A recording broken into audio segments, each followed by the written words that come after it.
मेरे प्यारे दोस्तों, भाइयों और बहनों, आप सबका राधा कृष्ण भक्ति ज्ञान चैनल में स्वागत है।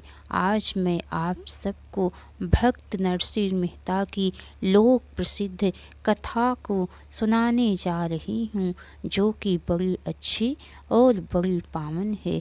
तो चलिए दोस्तों, आप सबको भक्त नरसिंह मेहता की कथा को सुनाती हूँ। तुलसीदास जी कहते हैं कि अंत में रास लीला समाप्त होने पर स्वयं भगवान की दृष्टि नरसिंह राम के जलते हुए हाथ पर पड़ी। तुरंत उन्होंने आगे बढ़कर हाथ की आग को बुझा दिया और प्रेम से हाथ फेर कर उसकी सारी पीड़ा दूर कर दी। भक्तराज की इस तन्मयता को देखकर रुक्मिणी आदि महादेवियों को बड़ा आश्चर्य हुआ।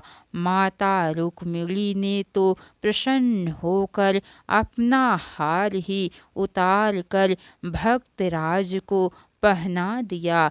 भगवान ने भी भक्तराज की भूरी भूरी प्रशंसा की और भक्त नरसिंह राम को मेरे समान जानो ऐसा कहकर उन्हें अत्यंत सम्मान प्रदान किया। इस प्रकार आनंदोत्सव, भागवत दर्शन और भागवत सेवा में नरसिंह राम को प्रायः 1 मास बीत गया, परंतु उन्हें यह समय एक निमेष से अधिक नहीं मालूम हुआ। एक दिन वह बैठे बैठे भगवान की चरण सेवा कर रहे थे कि अचानक उनका ध्यान अपने सौभाग्य पर गया और वह सोचने लगे, आहा, मैं धन्य हूँ जो मुझे साक्षात लक्ष्मी तथा देव मुनियों को भी दुर्लभ भगवान की चरण सेवा करने का सुअवसर प्राप्त हुआ है। परंतु ऐसा सौभाग्य मुझे अपनी भौजाई की ही कृपा से प्राप्त हुआ, अतएव मुझे उन्हीं का उपकार मानना चाहिए। भक्तराज इसी विचार में डूबे हुए थे कि एकाएक उन्हें भगवान की वाणी सुनाई पड़ी। उन्होंने कहा, वत्स, तुम्हारी सेवा और एकांत भक्ति से मैं अत्यंत प्रसन्न हूँ। कहो तुम क्या चाहते हो? नरसिंह राम ने निवेदन किया, भगवन, यदि दास की धृष्टता न समझी जाए तो इससे पहले मेरा एक प्रश्न है। यदि किसी दरिद्र मनुष्य को चिंतामणि मिल जाए और वह फिर भी सामान्य धन के लिए लालच करे तो उसे क्या कहा जाएगा? भगवान ने उत्तर दिया, असंतोषी मूर्ख।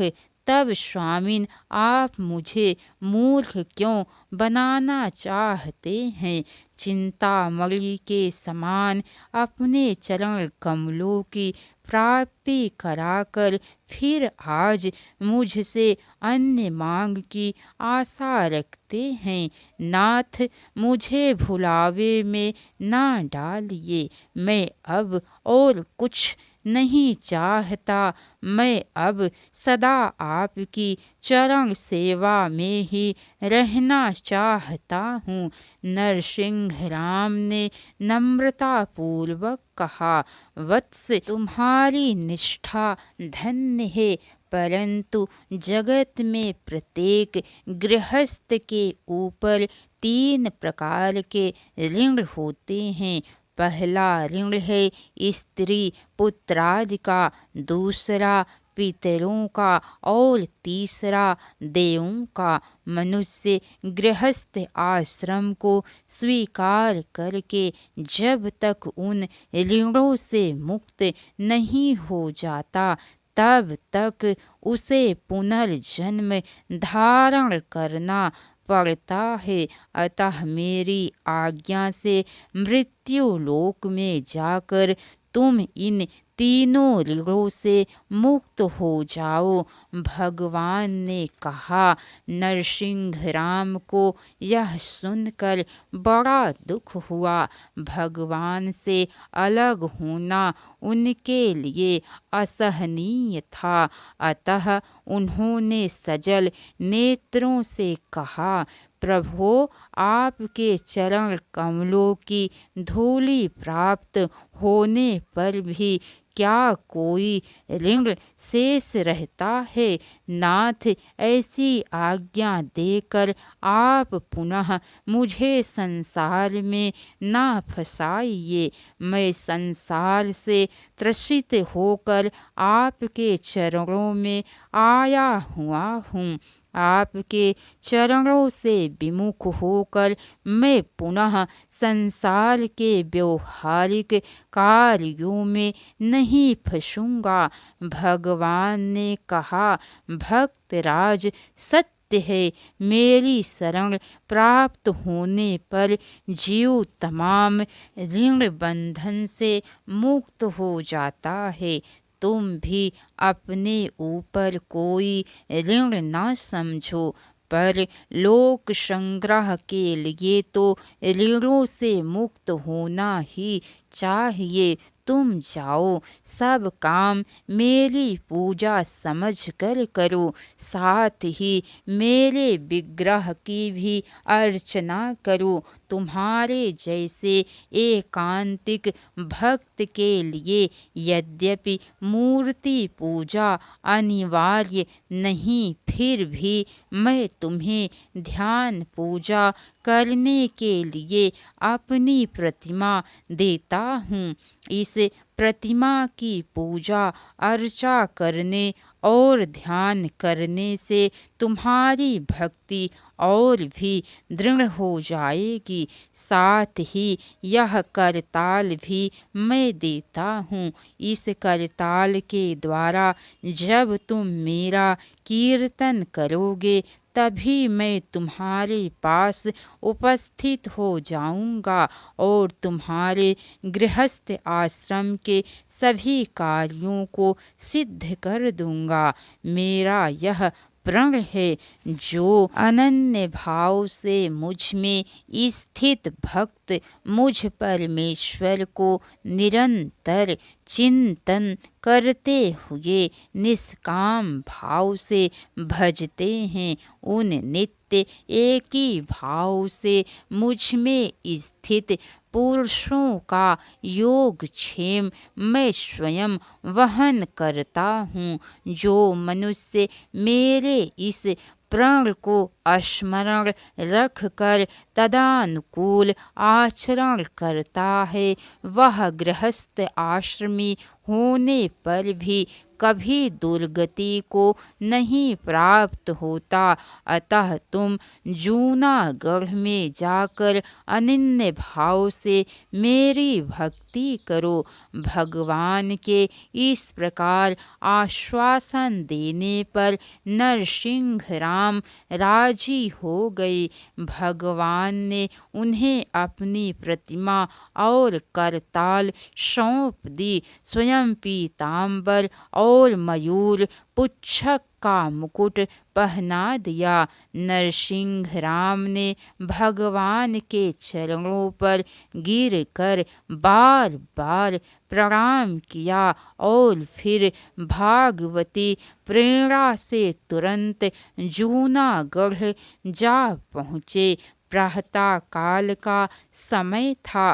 भगवान भुवन भास्कर ने अपने उषःकालीन प्रकाश से दसों दिशाओं को सुवर्णमयी बना रखा था। इसी समय भक्त प्रबल नरसिंह राम जूनागढ़ के समीप गरुड़ासन से उतर पड़े। उन्होंने एक समीपवर्ती तालाब पर स्नान आदि नित्य क्रियाओं से छुट्टी पा कुछ देर भागवत भजन किया। उसके बाद उन्होंने सोचा, मैं किसके पास चलूं। भाई भौजाई ने तो उसी दिन घर से निकाल दिया था, वे लोग क्यों मेरा स्वागत करेंगे। परंतु उनके सिवा अपना दूसरा है भी कौन। पहले तो उन्हीं के पास चलना चाहिए, चाहे वे मेरा अपमान ही क्यों ना करे। उनके पास भगवान की दी हुई प्रतिमा, करताल, मोर पुच्छक का मुकुट और पीताम्बर के सिवा और कुछ तो था नहीं। इन्हीं वस्तुओं के साथ वैष्णव भेष में वह अपने घर आए। उन्होंने बड़ी नम्रता के साथ अपने भाई भौजाई को प्रणाम किया। उनके इस वेश को देखकर बंशीधर को बड़ा आश्चर्य और साथ ही क्रोध हुआ। उन्होंने कहा, अरे मूर्ख, तूने यह क्या भेष धारण किया है। मस्तक पर तिलक, गले में तुलसी की माला, हाथ में करताल, सिर पर मोर पुच्छक का मुकुट और कमर में पीताम्बर, यह सब किसने तुझे पहनाया है। उतार फेंक इस भेष को। राधे राधे दोस्तों, हरे कृष्णा। तो कैसी लगी कथा, लाइक करके कमेंट बॉक्स में ज़रूर बताइएगा। अगर हो सके तो एक बार शेयर भी ज़रूर कीजिएगा। इसके आगे की कथा दोस्तों आप सबको कल सुनने को मिलेंगी। तो राधे राधे दोस्तों, जय श्री राधे कृष्णा, हर हर महादेव।